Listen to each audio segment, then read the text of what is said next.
酒瘾、色瘾，谁才是折寿最狠的？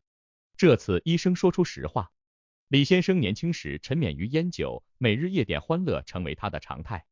咳嗽、胸闷、气短，这些中年出现的症状渐渐侵袭他的身体，但他却漠不关心。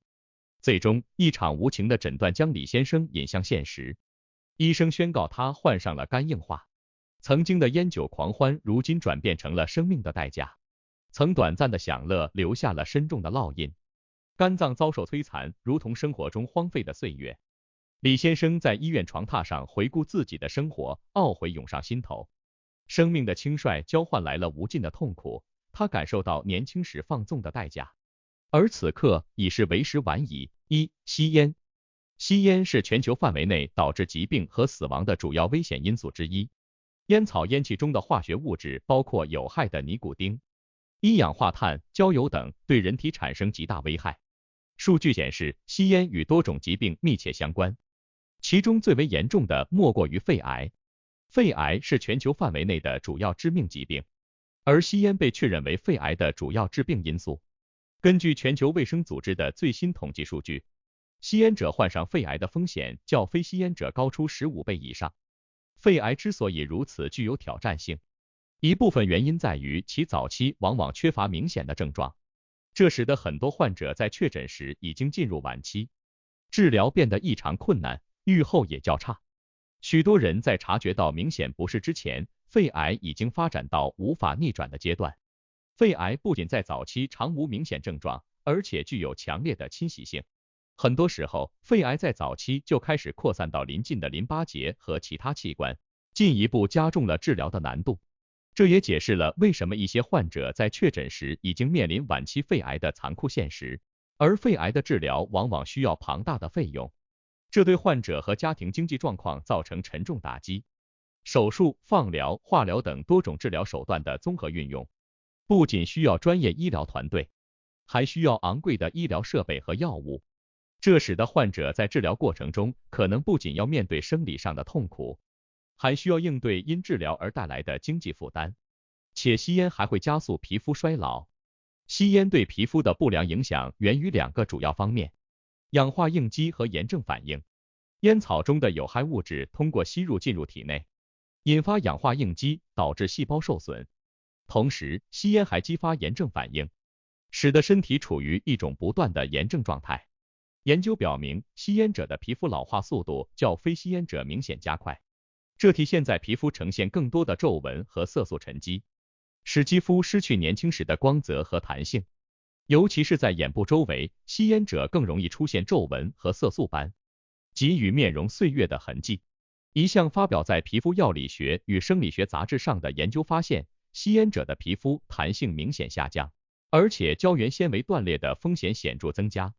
胶原纤维是维持皮肤弹性和紧致的关键成分，而吸烟导致其断裂，使得皮肤失去原有的紧实感。一项刊登在美容皮肤医学上的研究也印证了吸烟者的皮肤老化速度更快这一事实。除了眼部周围的皱纹和色素斑之外，吸烟还与肤色不均、毛孔扩大等多种皮肤问题紧密相关。因此，50岁后的我们应当尽早戒烟，以降低患病风险，延缓衰老过程。2、酗酒。根据世界脂肪肝日的发布数据，全球有超过10亿人患有脂肪肝病，可见其在全球范围内的高发性。脂肪肝不仅仅是个体健康的问题，更是全球公共卫生的挑战。长期过量饮酒是导致脂肪肝的主要原因之一。在肝脏中，酒精代谢会产生大量的能量，当这些能量过剩时，就会转化为脂肪储存。过度饮酒导致的脂肪堆积不仅直接影响肝脏的正常功能，还可能引发一系列炎症反应，损害肝细胞。统计数据显示，酗酒者患上脂肪肝的风险远远高于非酗酒者。研究发现，在长期过量饮酒的个体中，超过50%会出现不同程度的脂肪肝病变。这一比例的高，显然与酒精对肝脏的直接损害密切相关。脂肪肝并非只是外观上的问题，更是一个健康的警示信号。脂肪肝可能导致肝功能异常，表现为肝酶升高等情况。在临床观察中，脂肪肝与肝功能异常的关联性逐渐凸显，给肝脏的健康敲响警钟。研究表明，患有脂肪肝的个体更容易发展成为慢性肝炎，增加了肝炎的发病风险。这对于50岁以上的人群来说，是一个不容忽视的问题。脂肪肝是肝硬化和肝癌的前兆之一。肝硬化是肝脏组织的结构性改变，增加了患上肝癌的风险。数据显示，患有脂肪肝的人更容易发展为肝硬化，从而提高了患肝癌的风险。长期酗酒不仅对肝脏有害，也是心血管疾病的危险因素之一。一项针对50岁以上人群的研究发现，每周饮酒频次和饮酒量都与高血压的发生成正相关关系。相较于不饮酒的人群，每周饮酒3次以上的人，其高血压的患病率要高出30%以上。而每天饮酒量超过标准的人，则高血压的风险更是攀升至50%以上。这些数据清晰地表明，酗酒是高血压的一个重要危险因素。除了高血压外，酗酒还与高胆固醇密切相关。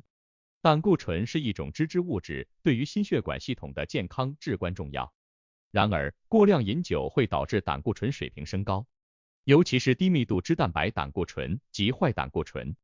研究表明，酒精中的乙醇会干扰肝脏对胆固醇的代谢，抑制肝细胞中胆固醇的清除，这导致血液中 LDL-C 水平升高，形成动脉粥样硬化的风险也随之增加。动脉粥样硬化是一种慢性病变，会导致血管壁变得硬化、狭窄，最终形成斑块，增加心脏病的发生风险。根据统计数据显示，长期饮酒者患心脏病的风险是非饮酒者的2倍以上。